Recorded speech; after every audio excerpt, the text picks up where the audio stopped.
Hi hello welcome back to my channel. ಇವತ್ತು ತುಂಬಾ ಟೇಸ್ಟಿಯಾಗಿರ್ತಕ್ಕಂಥ egg ಬಿರಿಯಾನಿನ ಈಸಿಯಾಗಿ ಯಾವ ರೀತಿ ಮಾಡೋದು ಅಂತ ಹೇಳ್ಕೊಡ್ತಾ ಇದ್ದೀನಿ. ಮೊದಲಿಗೆ ನಾನಿಲ್ಲಿ ಮಸಾಲಾನ ರುಬ್ಕೋತಾ ಇದ್ದೀನಿ. 2 ಇಂಚು ಶುಂಠಿನ ಚೆನ್ನಾಗಿ ತೊಳೆದು ಕಟ್ ಮಾಡಿ ಸೇರಿಸ್ಕೊಂಡಿದ್ದೀನಿ. ಹಾಗೆ ಇದಕ್ಕೆ 2 ಬೆಳ್ಳುಳ್ಳಿನ ಸಿಪ್ಪೆ ಸಮೇತ ಸೇರಿಸ್ಕೊತಾ ಇದ್ದೀನಿ. ಹಾಗೆ 2 ಹಸಿರುಮೆಣಸಿನಕಾಯಿ, ಹಾಗೆ ಸ್ವಲ್ಪ ಕಾಯಿ, 1 ಈರುಳ್ಳಿನ ಉದ್ದಕ್ಕೆ ಕಟ್ ಮಾಡಿ ಸೇರಿಸ್ಕೊಂಡಿದ್ದೀನಿ. ಹಾಗೆ ಚಕ್ಕೆ, ಲವಂಗ, ಏಲಕ್ಕಿ, 1 ಹಿಡಿ ಆಗೋಷ್ಟು ಕೊತ್ತಂಬರಿ ಸೊಪ್ಪನ್ನು ಸೇರಿಸ್ಕೊಂಡು ನುಣ್ಣಗೆ ರುಬ್ಕೋತಾ ಇದ್ದೀನಿ. ಖಾರ ನಿಮಗೆ ಬೇಕಾದಷ್ಟು ಮೆಣಸಿನಕಾಯಲ್ಲಿ ಸೇರಿಸ್ಕೋಬೋದು. ಅದನ್ನು ರುಬ್ಕೊಂಡ ನಂತರ ಮತ್ತೊಂದು ಕುಕ್ಕರ್ನಲ್ಲಿ ಸ್ವಲ್ಪ ಎಣ್ಣೆನ ಸೇರಿಸ್ಕೊಂಡು ಅದಕ್ಕೆ ಒಂದು ಅರ್ಧ ಸ್ಪೂನ್ ಆಗೋಷ್ಟು ಅಚ್ಚಕಾರದ ಪುಡಿ, ಹಾಗೆ ಅರ್ಧ ಸ್ಪೂನ್ ಆಗೋಷ್ಟು ಅರಿಶಿಣ, ಸ್ವಲ್ಪ ಉಪ್ಪನ್ನು ಸೇರಿಸ್ಕೊಂಡು ಮೊದಲಿಗೆ ಬೇಯಿಸಿಟ್ಟಿರ್ತಕ್ಕಂಥ ಮೊಟ್ಟೆಗಳನ್ನ ಚೆನ್ನಾಗಿ ಫ್ರೈ ಮಾಡ್ಕೊತಾ ಇದ್ದೀನಿ. ನೋಡ್ತಾ ಇದ್ದೀರಲ್ವ, ಮೊಟ್ಟೆ ಸ್ವಲ್ಪ ಕಲರ್ ಚೇಂಜ್ ಆಗಬೇಕು, ಅಲ್ಲಿ ತನಕ ನಾವು ಇದನ್ನು ಫ್ರೈ ಮಾಡ್ಕೋಬೇಕಾಗುತ್ತೆ. ನೋಡಿ, ಇವಾಗ ಚೆನ್ನಾಗಿ ಫ್ರೈ ಆಗಿದೆ. ಇವಾಗ ಇದನ್ನು ತೆಗೆದಿಟ್ಕೋತಾ ಇದ್ದೀನಿ. ನಂತರ ಅದೇ ಕುಕ್ಕರ್ಗೆ ಅರ್ಧ ಕಪ್ ಆಗೋಷ್ಟು ಎಣ್ಣೆನ ಸೇರಿಸ್ಕೊಂಡು ನಿಮಗೆ ಫ್ಲೇವರ್ಗೆ ಏನೇನು ಬೇಕು ಆ ಫ್ಲೇವರ್ ಐಟಮ್ಸ್ಗಳನ್ನ ನೀವಿಲ್ಲಿ ಒಗ್ಗರಣೆಗೆ ಸೇರಿಸ್ಕೋಬೋದು. ನಾನಿಲ್ಲಿ ಚಕ್ಕೆ ಲವಂಗ 2 ಸೇರಿಸ್ಕೊಂಡಿದ್ದೀನಿ. ನಂತರ ಇದಕ್ಕೆ ಉದ್ದುದಕ್ಕೆ ಕಟ್ ಮಾಡಿರ್ತಕ್ಕಂಥ 1 ದಪ್ಪ ಈರುಳ್ಳಿನ ಸೇರಿಸ್ಕೊಂಡು ಚೆನ್ನಾಗಿ ಹುರ್ಕೋತಾ ಇದ್ದೀನಿ. ಈರುಳ್ಳಿ ಸ್ವಲ್ಪ ಕಲರ್ ಚೇಂಜ್ ಆಗಬೇಕು, ಅಲ್ಲಿ ತನಕ ಹುರ್ಕೋಬೇಕು. ನಂತರ ಇದಕ್ಕೆ 4 ಟೊಮೊಟೊನ ಸೇರಿಸ್ಕೊಂಡಿದ್ದೀನಿ. ನಾನಿಲ್ಲಿ ಹುಳಿ ಟೊಮೊಟೊನ ತೊಗೊಂಡಿರೋದು, ತುಂಬಾ ಟೇಸ್ಟ್ ಚೆನ್ನಾಗಿರುತ್ತೆ. ಹಾಗಾಗಿ 4 ಹುಳಿ ಟೊಮೊಟೊನ ಸಣ್ಣದಾಗಿ ಕಟ್ ಮಾಡಿ ಸೇರಿಸ್ಕೊಂಡು, ಟೊಮೊಟೊ ತುಂಬ ಸಾಫ್ಟ್ ಆಗಬೇಕು, ಅಲ್ಲಿ ತನಕ ನಾವು ಇದನ್ನು ಹುರ್ಕೋಬೇಕಾಗತ್ತೆ. ಟೊಮೊಟೊ ಚೆನ್ನಾಗಿ ಸಾಫ್ಟ್ ಆದ ನಂತರ ಮೊದಲಿಗೆ ರುಬ್ಬಿಟ್ಟಿರ್ತಕ್ಕಂಥ ಮಸಾಲನ್ನು ಕೂಡ ನಾನಿಲ್ಲಿ ಸೇರಿಸ್ಕೊಂಡು ಚೆನ್ನಾಗಿ ಹುರ್ಕೋತಾ ಇದ್ದೀನಿ. ನಾವು ಮೊದಲಿಗೆ ಮಸಾಲ ಯಾವುದನ್ನು ಹುರಿದಿರಲಿಲ್ಲ ರುಬ್ಬೋದಕ್ಕಿಂತ ಮುಂಚೆ.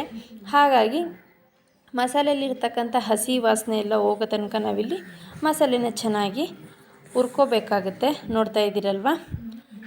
ನಂತರ ಇದಕ್ಕೆ 2 ಸ್ಪೂನ್ ಆಗೋಷ್ಟು ಮೊಸರನ್ನ ನಾನಿಲ್ಲಿ ಸೇರಿಸ್ಕೊತಾ ಇದ್ದೀನಿ. ನೀವು ಯಾವುದೇ ಬಿರಿಯಾನಿ ಮಾಡಲಿ ಮೊಸರನ್ನ ಸೇರಿಸ್ಕೊಳ್ಳಿ. ಮೊಸರು ಹಾಕೋದ್ರಿಂದ ಬಿರಿಯಾನಿ ತುಂಬಾ ಟೇಸ್ಟ್ ಕೊಡುತ್ತೆ. ಹಾಗಾಗಿ ಚೆನ್ನಾಗಿ ಒಂದು ಸತಿ ಮಿಕ್ಸ್ ಮಾಡ್ಕೊತಾ ಇದ್ದೀನಿ. ಮಿಕ್ಸ್ ಮಾಡ್ಕೊಂಡ ನಂತರ ಇದಕ್ಕೆ 1 ಸ್ಪೂನ್ ಆಗೋಷ್ಟು ಗರಂ ಮಸಾಲ ಪೌಡ್ರನ್ನ ನಾನಿಲ್ಲಿ ಬಳಸ್ತಾ ಇದ್ದೀನಿ. ಹಾಗೆ ಅರ್ಧ ಸ್ಪೂನ್ ಅಡುಗೆ ಅರಿಶಿನ ಇಲ್ಲಿ ಬಳಸ್ಕೊಂಡು ಚೆನ್ನಾಗಿ ಇದನ್ನು ಕೂಡ ಮಿಕ್ಸ್ ಮಾಡ್ಕೊತಾ ಇದ್ದೀನಿ. ನಾನಿಲ್ಲಿ ಬೇರೆ ಯಾವುದೇ ರೀತಿಯಾದಂಥ ಮಸಾಲ ಪೌಡರ್ಗಳನ್ನ ಸೇರಿಸ್ಕೊಂಡಿಲ್ಲ. ನಂತರ ಇದಕ್ಕೆ 1 ಅಕ್ಕಿಗೆ 2 ಅಳತೆಯ ನೀರನ್ನು ನಾವಿಲ್ಲಿ ಸೇರಿಸ್ಕೋಬೇಕಾಗುತ್ತೆ. ನೀರನ್ನು ಸೇರಿಸ್ಕೊಂಡು ಚೆನ್ನಾಗಿ ಮಿಕ್ಸ್ ಮಾಡ್ಕೊತಾ ಇದ್ದೀನಿ. ಇದರ ಮಧ್ಯದಲ್ಲಿ ರುಚಿಗೆ ತಕ್ಕಷ್ಟು ಉಪ್ಪನ್ನು ಕೂಡ ಸೇರಿಸ್ಕೊಂಡು ಮತ್ತೊಂದು ಸತಿ ಇದನ್ನು ಚೆನ್ನಾಗಿ ಮಿಕ್ಸ್ ಮಾಡ್ಕೊಳ್ಳೋಣ. ಚೆನ್ನಾಗಿ ಮಿಕ್ಸ್ ಮಾಡ್ಕೊಂಡ ನಂತರ ಇದನ್ನು ಕುದಿ ಬರಲಿಕ್ಕೆ ಬಿಡಬೇಕಾಗತ್ತೆ. ನೋಡ್ತಾ ಇದ್ದೀರಲ್ವ ಎಷ್ಟು ಬೇಗನೆ ಕುದಿ ಬರ್ತಾ ಇದೆ ಅಂತ. ತುಂಬಾ ಫ್ಲೇವರ್ಫುಲ್ಲಾಗಿ ತುಂಬಾ ಟೇಸ್ಟಿಯಾಗಿರುತ್ತೆ. ಒಂದು ಸತಿ ನೀವು ಕೂಡ ಟ್ರೈ ಮಾಡಿ ನೋಡಿ, ತುಂಬ ಇಷ್ಟಪಡ್ತಾರೆ.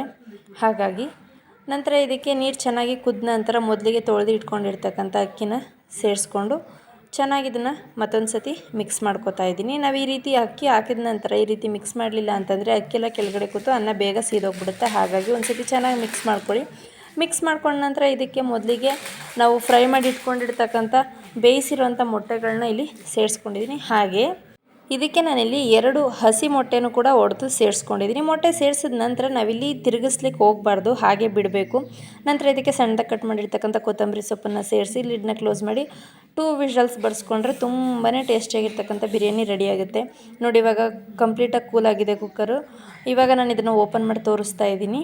ನೋಡ್ತಾ ಇದ್ದೀರಲ್ವ ಯಾವ ರೀತಿಯಾಗಿದೆ ಅಂತ. ತುಂಬಾ ಕಲರು ಕೂಡ ಚೆನ್ನಾಗಿ ಬಂದಿದೆ. ಹಾಗೆ ಎಲ್ಲೂ ಕೂಡ ಮುದ್ದೆ ಥರ ಆಗಿಲ್ಲ ಮತ್ತು ತಳನೂ ಹಿಡ್ದಿಲ್ಲ. ತುಂಬಾ ಚೆನ್ನಾಗಿ ಆಗಿದೆ. ನೀವು ಕೂಡ ಟ್ರೈ ಮಾಡಿ ನೋಡಿ. ಇದನ್ನು ಇವಾಗ ಸರ್ವ್ ಮಾಡ್ಕೊತಾ ಇದ್ದೀನಿ.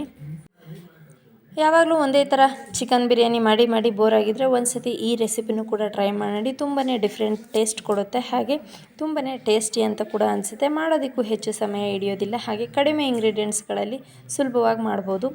ಈ ವಿಡಿಯೋ ಇಷ್ಟ ಆಗಿದರೆ ದಯವಿಟ್ಟು ಲೈಕ್ ಮಾಡಿ, ಶೇರ್ ಮಾಡಿ, ಹಾಗೆ ಕಮೆಂಟ್ ಮಾಡಿ. ಯಾರೆಲ್ಲ ನನ್ನ ಚಾನಲ್ನ ಸಬ್ಸ್ಕ್ರೈಬ್ ಮಾಡ್ಕೊಳ್ಳದೆ ನೋಡ್ತೀರಾ ದಯವಿಟ್ಟು ಸಬ್ಸ್ಕ್ರೈಬ್ ಮಾಡ್ಕೊಳ್ಳಿ.